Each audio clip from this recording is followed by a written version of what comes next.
That is Louisa Johnson and Best Behaviour on BBC Radio 1. Adele Robertson's here. Good afternoon, Adele. Hi, Scott. So you are doing the marathon on Sunday. Yes, 2 days to go. How are you feeling? Do you know, I've spent my whole time feeling terrified, but I'm actually really excited now. Do you know, it's so good that you're on the front line of this campaign. So tell us who you're running the marathon for. Yeah, I'm running for this fantastic charity that's called Heads Together, and they're aiming to change the conversation around mental health and stopping it being such a stigma and helping people be open and just say when they're not feeling so good. So you have your physical health, and people are really good at telling you how to look after that. When you go to school, they tell you about good nutrition, looking after your body, but nobody ever tells you how to look after what's going on inside. Do you know, we have... I've got to be honest with you, we tried to find some celebrities to come in and say hi, Yeah. To kind of wish you luck, and you know, because you're going to need that motivation on Sunday. Friends of the show, Yeah. that kind of thing. So we tried loads of people. Jedward, I did- they were busy. Barren Island, Oh, okay. Joe Swash is in doing something for Bobby Norris. Oh, yeah. yeah. I thought like you'd him. like that. What, is he... Bobby Norris isn't. No, he's not available. No, I mean it didn't particularly go well, to be honest. we even contacted Buckingham Palace for you. And they said yes, actually. What? So please welcome to Radio 1 the Duke and Duchess of Cambridge. Oh my gosh! And their chaperone, Greg James. Hello. Your face. Please have a seat. We're trying to get you to swear. We didn't. Actually, these are for you. This Wow. is a goodie bag Oh, for you. thank you so much. That's. Oh my gosh. Are you okay, Adele? No, I'm shaking. Adele, is this the weirdest moment ever? This is surreal. It feels like I'm asleep. Oh my gosh. Nothing like pressure for the big day. Oh, Yeah. Well, thank you so much for coming in today. You weren't expecting that, were you? No, not at all. I was like, is it Bobby Norris? I can be, I guess. Do you know, because we were so worried that like there's so many cameras and people around, and I thought you would just twig it, but you didn't. No. Well, Chris does look really smart today. I know, I do. Well, Yeah. you know, we all made an why effort. now. William and Kate, I know you've spoken a lot this week about Heads Together, and I honestly think what you've done this week, as Adele was just saying, is an incredible turning point for young people to talk about mental health more openly and not to be embarrassed by it, because you've been so open. I think we can all agree there's not been a more powerful mental health campaign ever. So thank you for that. We'll also have young people listening right now who feel that maybe they can't share how they feel because of what their friends might think or that other people might not understand. And we'll also have people that are young parents listening who are finding that really quite overwhelming and tough at the moment. What would you say to them? I mean, personally, you know, a huge thanks to people like Adele and everyone else who've taken on the baton of raising awareness for mental health and for Heads Together particularly. We've had a you know, an amazing time promoting mental health and particularly with the Heads Together sort of campaign. But it's been really eye-opening for us as well, seeing just how much this issue of mental health is really brimming under the surface of public consciousness. It's like if I equate it to like a boiling pan of soup or whatever, the lid on. We've just effectively just taken the lid off, and people are just taking the challenge on, the baton on, and saying, yeah, you know what, it's, you know, I know someone, or I know this, or I've been through this myself. And it's just a case of trying to get people to have a conversation and realise that emotions are not a bad thing. We've all got emotions, and we need to speak about them. Talk about them, yes. And also, I suppose, the power of a simple conversation. You know, I met one young mother who said it was like, for her, it was like medicine, and it just shows you sort of moments like that actually how powerful just starting talking to people can be. Okay. Checking on Adele now. You a bit calmer? I'm freaking out right now. Is your heart rate at marathon level yet?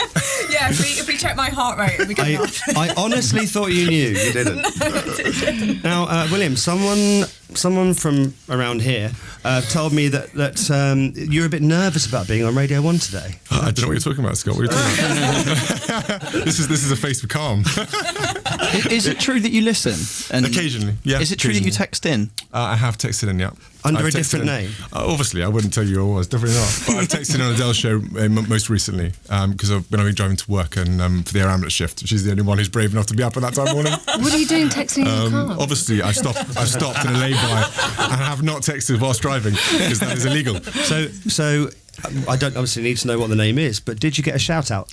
Well, I got a shout out, yes, from Adele on the day. I also got a shout out ages ago from Sarah Cox. She gave me another one. Right, see, I don't think it matters who you are. A shout out on Radio 1 is still great, right? Did you feel like, I felt very, very, very privileged, yeah. Very honoured. I think basically we can now say that BBC Radio 1 is the official station of the Royal Family. Scott. I'm probably at the edge of your age limit. I'm probably meant to go across to Radio 2 now, but I'm hanging on in there. No, it's fine. Come on in. The official. I mean, we could get the jingles made by 4, I think. Right? Yeah, perfect. The official station. You've both been to Radio 1's Big Weekend before. Am I right? Yes. Yep. Yeah, we were at Bangor. Oh, in Bangor. Yeah. So just the once. Just the once. Yes. Yeah. I actually remember that. Yeah. Were you both there for that one? Yes, yeah, very much so. It's when we first saw Eddie perform live, wasn't it, actually? Ellie was there, Cheryl Cole was there, and we had a very sweaty sort of man hug with Tiny Temper, which was amazing. So, Kate, were you on his shoulders? Yeah. Rather than having to be like so last minute and so hush hush, do you ever think to yourself, look, if I wore right now a comedy beard and a hat, I probably could go into that crowd unnoticed? It has crossed our mind. And who's to say we haven't done that already? Yeah. That would be good. Do you get to go to many other concerts or gigs? No, unfortunately, it is a bit tricky to do. I've talked about going to Glastonbury before because I do love my music and Catherine as well. So we've talked about going to Glastonbury. The last one we went to was Coldplay, wasn't it? Yeah, we saw Coldplay at Wembley. Yes. That was amazing. Okay. But yeah, it's not something you can really do all the time. No, and I've got enough trouble with my dancing recently, so it's kind of best to keep away from that, to be honest. Now, it's a very special day today because it's your grandmother's 91st birthday. Do you still get her a present? It's quite hard to know what to give the Queen for her 91st birthday. She hasn't already got. What on earth? I mean, let's be honest, most 91-year-olds have got everything. Yeah. What do you get them? It's a constant dilemma with my grandparents. Oh, is it going to be gloves again? Oh, I'll get her a scarf. What do you buy? Well, you're very good at making things. So. Yeah, we've tried making a few things. Now we've got another great grandchildren around. You see, they can make stuff, and of course that goes down really well. It doesn't matter what it looks like; it just goes down really well. Right. So we stick to those sorts of presents. What do you do? A bit of arts and crafts? Well, George does. Yeah, he's very good at arts and crafts. Are you taking credit for the arts and crafts?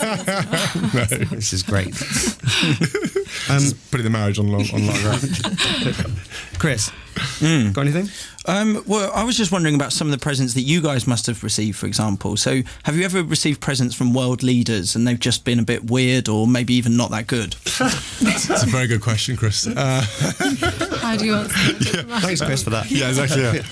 Obviously, all the presents we get given from around the world are fantastic and we're very grateful. Yes, okay. Mm-hmm. That's very diplomatic. You've definitely never opened them and gone, what's this? Also, we have a game on our show called Innuendo Bingo. Yes, I've heard it a few times. Have you? Yeah. Have you actually? I don't know how it's so dry in here. Seriously, the amount of water gets flown around the place. I don't think that's the game for you.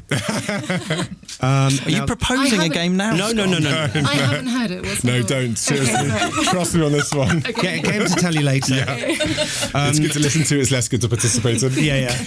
Now, we've got it's wishful thinking, but if we wanted to, could you get hold of former President Obama for us?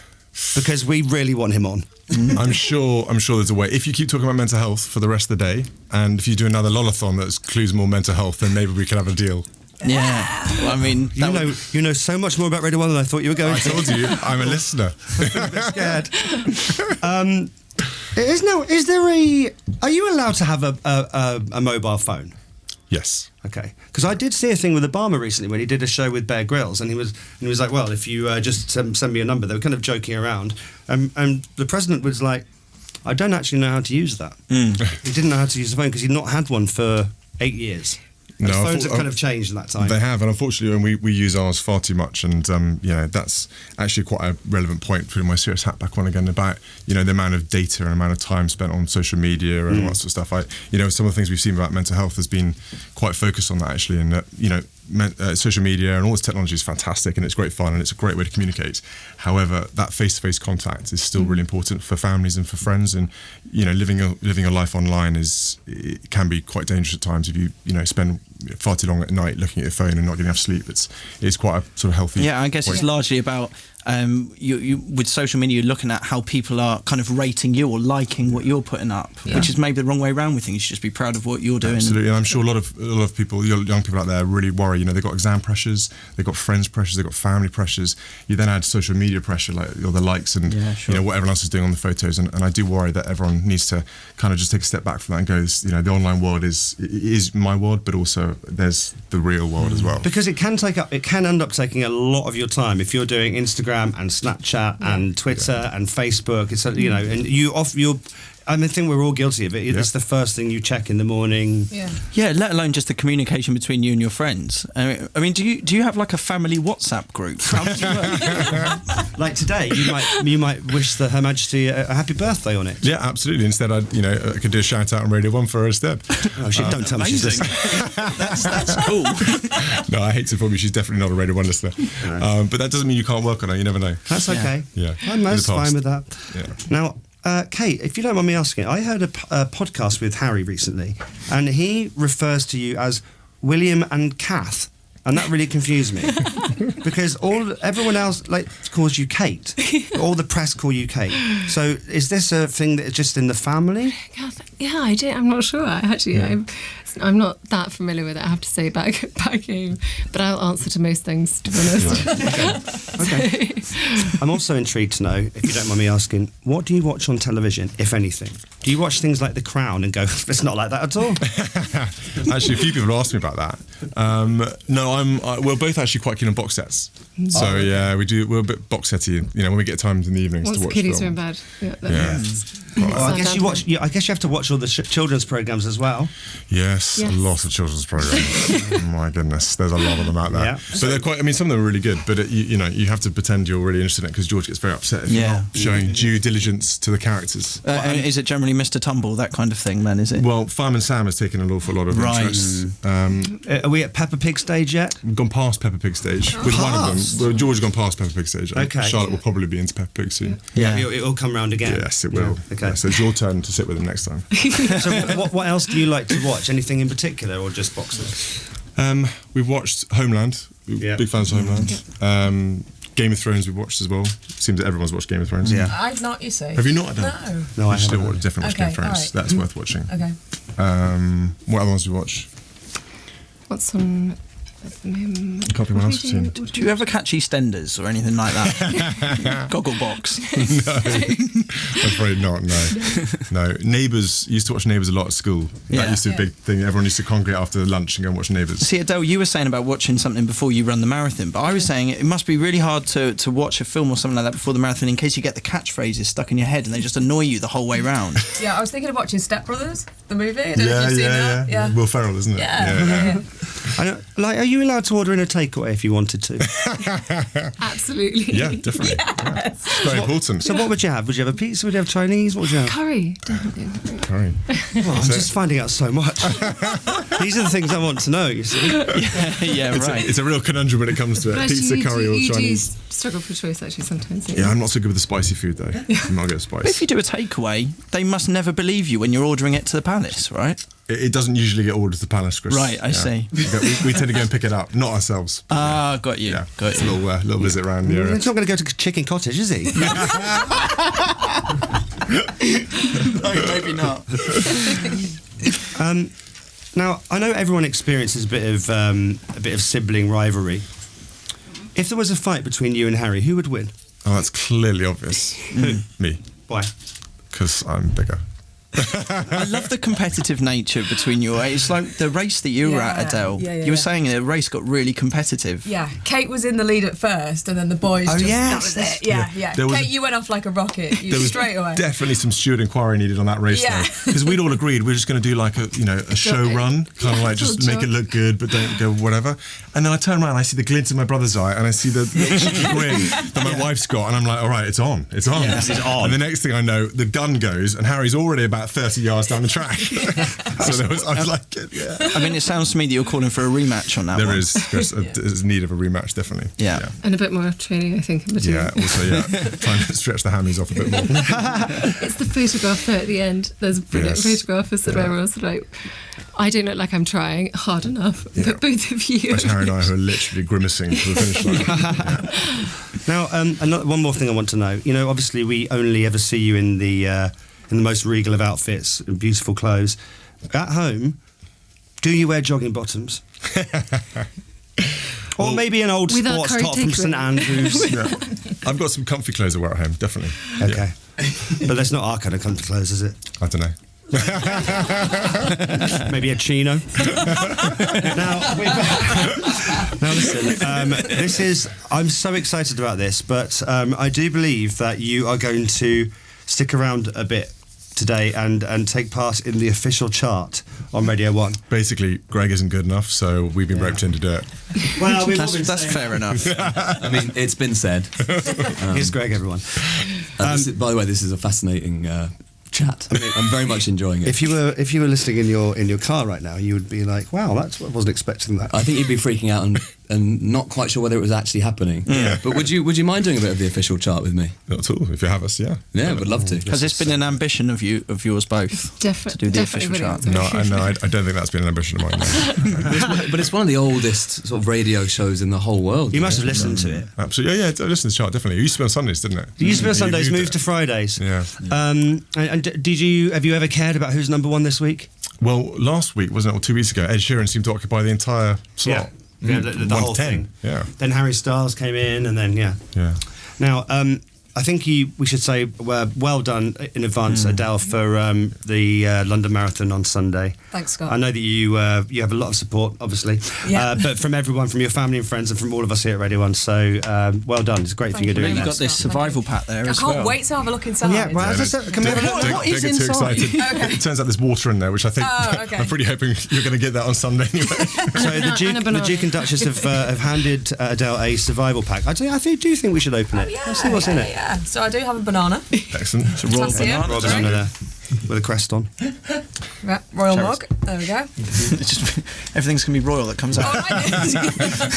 Royal orange juice. At least that's what you think it is. Yeah. I hope that's what it is. Oh wow! Do you know what? Everyone's been asking me for these. Orange colour. Heads Together headband, and all the runners are going to be wearing these. That's such a on good point. I Sunday. meant to mention that as well. Yeah. On the marathon, we're all going to wear. Well, all the runners are going to hopefully wear the Straight on. headbands, Okay. and we're going to try and break the world record for the amount of headbands worn in public. So. Yes. Oh, I've seen you with the picture of the headbands this week. Hang on, just one more thing, and if maybe William wants to look at your texts that are coming in at the moment. I really don't want to do that. Oh no. Oh no! Don't read it out loud. Oh no! What's he doing, Adele? Oh, So we're okay. there's some royal lube that's been handed to Adele. We're okay. We're all right. Okay, that's for the chafing. Why are those texts coming in, by the way? I don't understand. Okay, here's the thing. We were saying earlier about, we have a Welsh newsreader called Stefan. Mm-hmm. Well, we were saying earlier that at the water stations on Sunday on the London Marathon, not only do you can grab some bottles of baby oil, but you can also grab, and this is how Stefan pronounced it, Pots of lube. And there you are, your very own My oil. own. Thank you very Just much. like to clarify, that is Vaseline. Yes. That is definitely Vaseline. Which is also available. I have to clarify that. Well, this has been the highlight of my career. So thank you very much. You guys know how to count backwards from 40, right? We'll find out in a second. You'll be fine. I'm just going to jump out of the chair and let Greg take over. So here is the official chart with Greg James and the Duke and Duchess of Cambridge. Okay, now good afternoon. I won't keep you because I know you're very, very busy. So what I've done is I've actually typed it out as a script for you both. I've highlighted your own parts. If that's okay. So I'll just hand those over. Yeah, sure. I've highlighted it like a school play script. Cool. Okay. I think it's quite simple. Now, how's your chart voice? Because I have to change my voice for the chart. It has to be. This is the official chart, so it's got to be quite authoritative. Actually, you are quite authoritative anyway. So let's just start, shall we? Okay. So the official chart begins. 3, 2, 1. Now, this is the official chart with Greg James And the Duke and Duchess of Cambridge. Go. It's Friday, the 21st of April. It's 4 p.m. and this is a very special official chart. Between now and 5:45 p.m, we'll bring you all the big stories, new entries, high climbers, and of course, the top 10 in full. It's a huge battle again for number 1 this week. So let's see who the contenders are. Last week, Harry Styles went straight to number 1 with his debut single. Sign off the times. Can he do it again? Let's just enjoy this for a second. I'll cue you in, William. Or will Ed Sheeran reclaim that top spot? He had 13 weeks at number 1 with Shape of You, before Harry came along and spoilt his Easter. Sounds familiar. Maybe it's turn of Clean Bandit, who has spent 4 weeks in the top 10 with Symphony. Could they finally do it? Wow. I'm going to be out of a job soon. Is that okay? Yeah. Are you happy? Absolutely. It's easy, really, isn't it? Easy. I don't know what all the fuss is about. Exactly, right? So someone writes that for me every single week. I haven't learned it properly off by heart. I still have to have it written down. Okay, so let's begin the official chart, and I feel that there's one more line for you there, William. There is. We'll be back with Greg to reveal the number 1 just before 5:45 this afternoon. But to begin, at number 40, this is Ed Sheeran with New Man on the official chart on Radio 1. 40.